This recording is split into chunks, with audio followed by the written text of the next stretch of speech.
and the verse informing the Muslims of Mecca who were unable to perform the hijrah that it is possible that Allah would forgive them in Surah 4, verse 99. Another example is Surah At-Tawbah, which is also called Al-Bara'ah. The Prophet sent this surah to Abu Bakr while he was performing Hajj so that he could recite the surah to the polytheists of Mecca. Again, what was this an example of? Dawah. MashaAllah. Category 13, that which was revealed during the Hijrah. On the way from Mecca to Medina, during the Hijrah, Allah revealed these verses to console the Prophet sallallahu alaihi wasallam. In Surah 28, verse 85, verily, he who has given you, O Muhammad, the Qur'an will return you back to the place of return. In other words, he will return you back to Mecca. What a beautiful verse. The Prophet Muhammad sallallahu alaihi wasallam has migrated. Now, how many people here have migrated before, have left a place and gone to another place? It's always fraught with the bittersweet, right? You're sad to leave your friends. You're sad to leave your home, maybe. Those things that you maybe have become attached to. And now I'm going to a new place. So, we know that the Prophet gave up, sallallahu alaihi wasallam, gave up everything he had in Mecca to migrate. So he was consoled on the way. So now, when this revelation came, was it revealed in Mecca or Medina? It was in between, neither one. Okay, very good, very good. Is that a trick question? Yes, yes, brother. Yeah, but when it says Abisha, that's Ethiopia, right? Yes, yes, absolutely, yes. And where it says Negus, I think that's another word for king. Negus is the word for king. Thank you, brother. If I say a word and you don't know what it means, thank you, brother. I really appreciate that. Thank you. Category 14, that which was taken from Mecca to Abyssinia.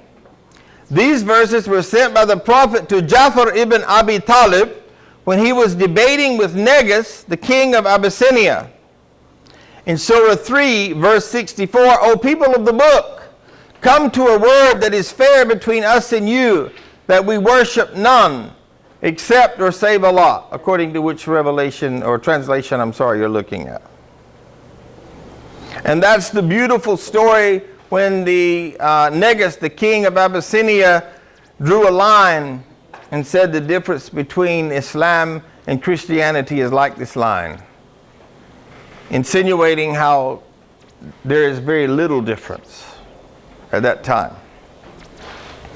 Category 15, that which was revealed while the Prophet was traveling. And we sort of alluded to this before. Most of the Quran was revealed when the Prophet was not traveling.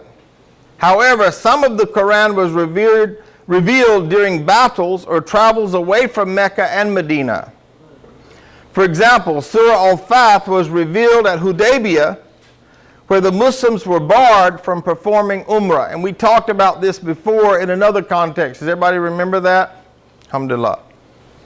There are other categories of Mecca and Madani, but these are the more important ones. These are the ones that I think, the 15 that I really think behooves you to know about them, to understand them, inshallah. As a matter of fact, there's a beautiful ahadith, not ahadith because that's plural, hadith, about when the Prophet Muhammad ﷺ received a revelation on his camel. The weight of the Quran was so heavy that the camel literally just sat as he was receiving the Quran. The Spirit, Jibreel, when it came down on Prophet Muhammad ﷺ to give him this revelation, the heaviness, the weight of the Quran just actually brought the camel down. The camel just went right down to the ground. Yes, and many people say that. They say the camel went into sujood because the camel just surrendered to the Quran. And I think that's beautiful because if we think about that, if you look at all the animals, what are they doing? They're prostrating to Allah. They're in ruku. And then when they prance, they go into sujood. But what about us? We stand up. And there's sort of a symbolism of standing in that when we take a stance, we're either rejecting or we're accepting. One or the other. I'm either standing with you or I'm standing against you. So this standing that Allah subhanahu wa ta'ala has given us is a blessing. But it's also a trust. Because what are we standing for? Are we standing for truth or are we standing for falsehood? Truth. And if we're standing for truth, then we're in submission. If we're wavering, then we're not in submission. Benefits of knowing the Mekki and Madani surahs. This knowledge is essential in arriving at a proper understanding and interpretation of the Qur'an, as it is the key to understanding the reason behind the revelation of a verse or surah.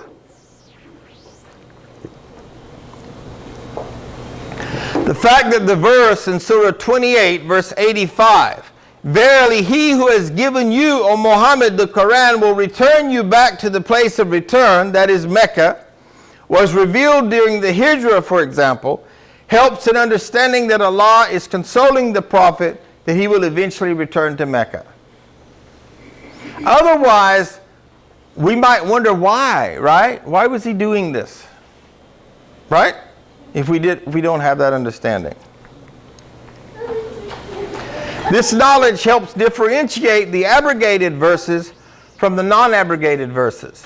Now, who can remember an example that I gave you about abrogated verses? The verses about alcohol and what? Gambling. Very good. A lot of people forget the gambling part. So, this knowledge helps differentiate the abrogated verses from the non-abrogated ones. For example, if two verses deal with the same topic and give different rulings, but one is Madani and the other is Mekki, the ruling is taken from the Madani verse. And I give the example that once upon a time, a new revert came to me and said, "Imam Sykes, it's okay if I drink." And I sort of looked real puzzled, and he said, "As long as I'm not drunk when I pray."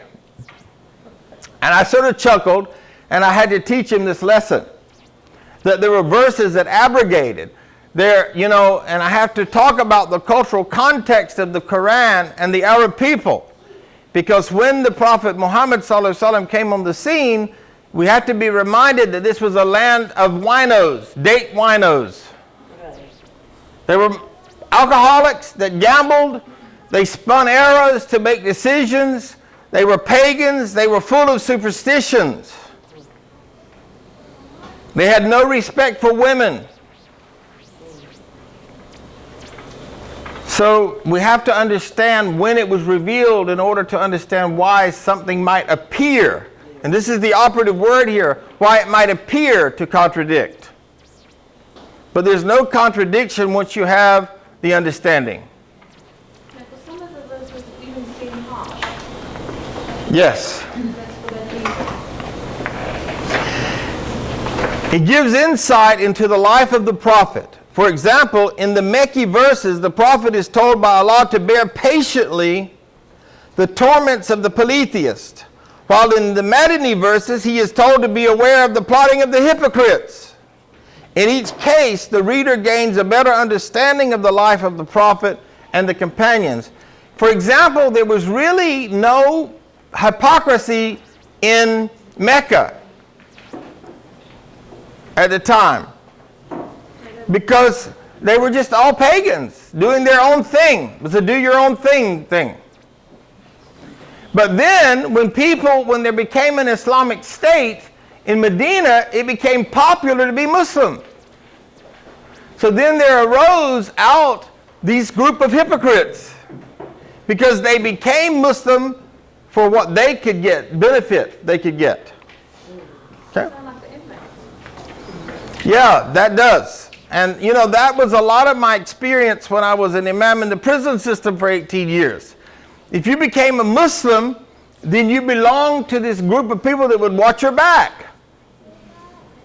in more ways than one. And I'll leave it at that. But, yeah. Alhamdulillah. Number 4, it gives the history of the gradual revelation of the Sharia. The first and most important topic, that of Aqidah, which is Islamic beliefs, was the primary subject of the Mecca revelation.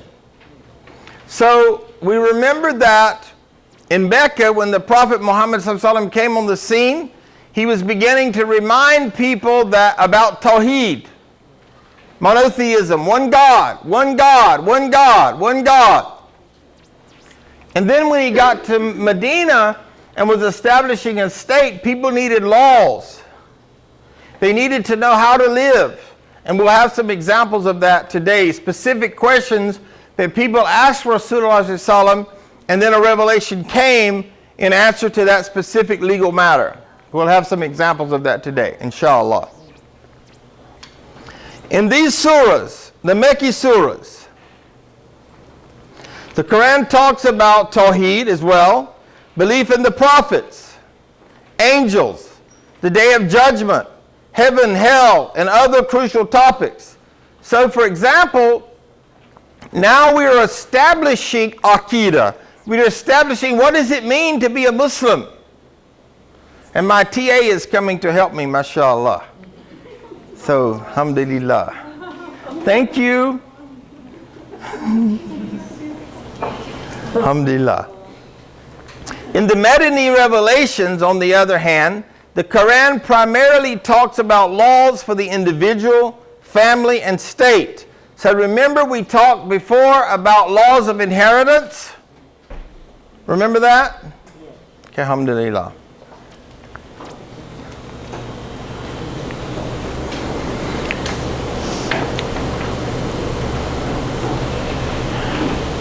The graduality by which different Islamic laws were implemented is appreciated when one gains an understanding of Mecca and Madani verses. Number 5, it lays out the procedure and methodology of calling to Islam dawah.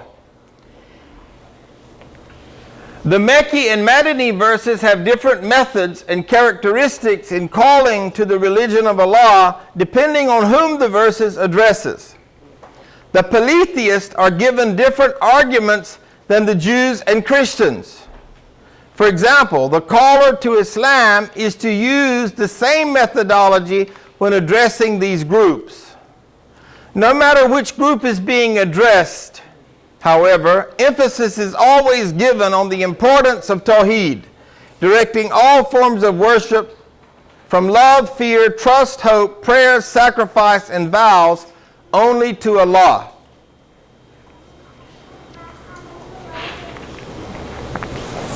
Number 6, it proves the care and detail with which the knowledge of the Quran was preserved. A person cannot help but marvel at the miracle of the preservation of each and every intricate detail of the Holy Quran. If the knowledge of where, when, and how a verse was revealed has been preserved, then how is it possible that the actual meaning and intent of the verse has not been preserved? And see, this is the beauty of the Holy Quran. You see, in exegesis, for example, if you go and you study, for example, in Bible colleges, which, as you know, I have a history of that in the back years ago. Exegesis does not have the detail in Christianity that we have in Islam. And one of the things that I think we failed to do was build upon the authenticity of our ahadith. If we as a people would have built upon this, I believe that it would have received more respect in general. But what happened is quite beautiful, is that when people embraced Islam, they just accepted what Allah's messenger said to them, and then they immediately changed. Something we need to adopt, a sunnah that we need to adopt. Yes. What I was saying is that the beauty of this was that the Sahaba, whenever they received something from Allah's Messenger, sallallahu alaihi wasallam, they immediately changed. Something that we need to do. Because what we do is, someone will come to us and say, so-and-so and so, the Quran says so-and-so, and we'll say, yeah, but.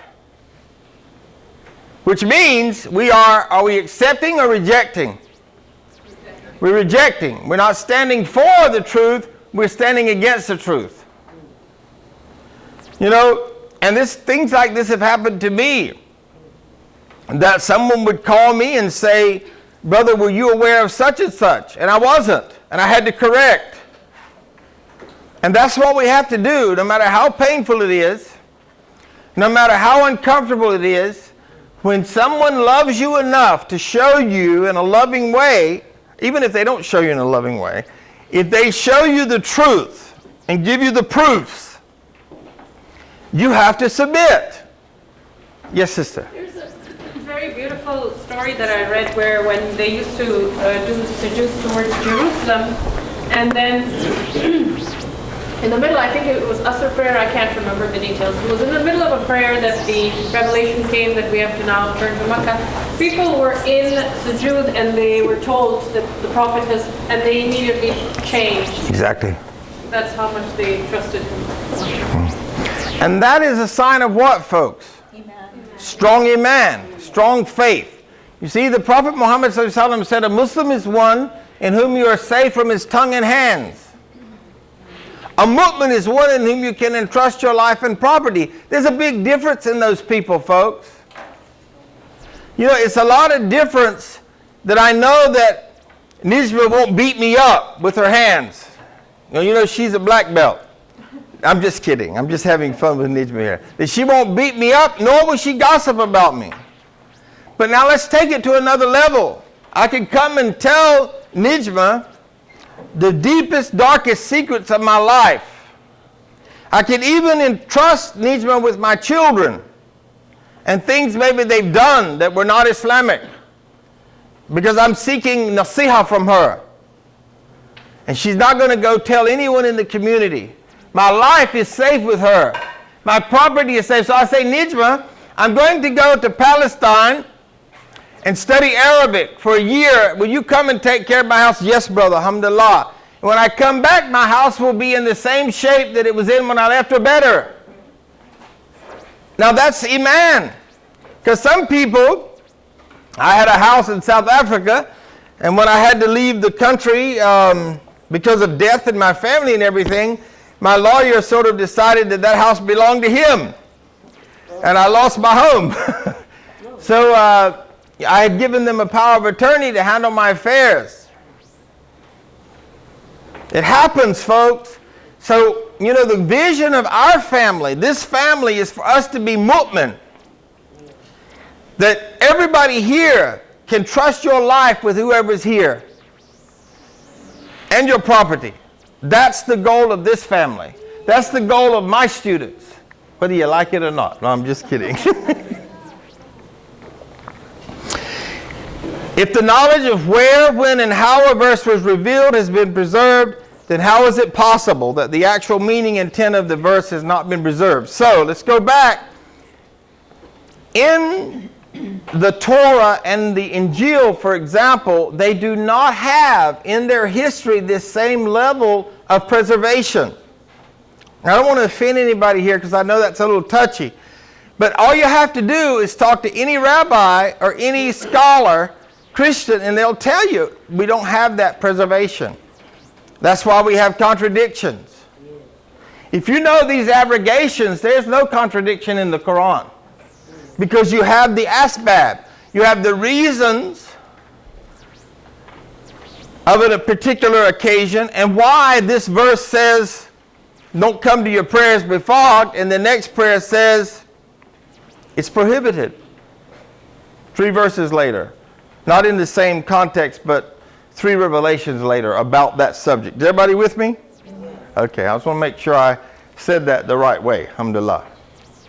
So, the proximate causes of revelation. Here is the definition of asbab an-nuzul. The sabab an-nuzul, which is plural of asbab an-nuzul, is defined to be the event or occurrence that was the direct cause of revelation of a particular verse or surah of the Holy Quran. Therefore, all the verses of the Quran may be divided into two categories with respect to asbab an-nuzul, as follows. I'm going to break that down for you, inshallah. The verses that are revealed without sabab an-nuzul. So these are verses that were revealed without a particular question or a particular reason. Okay? Most of the verses of the Quran were revealed without a particular incident occurring before the revelation. The primary purpose for the revelation of the Quran was to guide mankind out of the darkness and ignorance of Jahiliyyah and paganism and adultery into the light of one God, into the light of monotheism, into the light of La ilaha illallah, Muhammadan Rasulullah. In Surah 14:1 is the verse that says, guide mankind into the light, the Nur of Allah. This does not qualify as a sabab an-nuzul for the revelation of the Quran, as we will discuss later. Can you understand what I just said here, everybody? Does this make sense? Just want to make sure that everybody's with me. Alhamdulillah. Okay. As for the statement of Ibn Mas'ud quoted earlier, and there is not a single verse in the Quran except that I know the reason behind its revelation, this does not imply that ever had a specific cause, that every verse had a specific cause of revelation, but rather that when such a cause existed, Ibn Mas'ud was aware of it. Everybody got that? Okay. Those verses revealed in response to a question or because of an incident or occurrence. It is these verses that are the subject of this part of the class. All right? Alhamdulillah. The sabab an-nuzul must be a specific incident. Some scholars use the word proximate causes. I like specific incident better. Occurrence or question that was a direct cause of a revelation of a particular verse or verses. In addition, it must have occurred shortly before the revelation. Key important part here, folks. It must have occurred shortly before the revelation. So if I happen to ask the Prophet Muhammad ﷺ a question and 20 years later something came about it, would that be a sabab an-nuzul? No. Very good. Okay. In other words, the verse must have been revealed in response to the occurrence and give an answer or ruling pertaining to that occurrence. An example of this are the verses pertaining to inheritance in Surah 4, verse 11. Allah commands you with regards to your children's inheritance. These verses were revealed when the Prophet visited Jabir ibn Abdullah while he was sick. And he asked the Prophet how he should divide his money among his children. Therefore, the sabab an-nuzul must be a specific incident. This is not to say that the guidance of mankind is not the purpose of the revelation of the Quran, but rather that such a purpose does not qualify as sabab an-nuzul. So what's the context here? What's the scenario?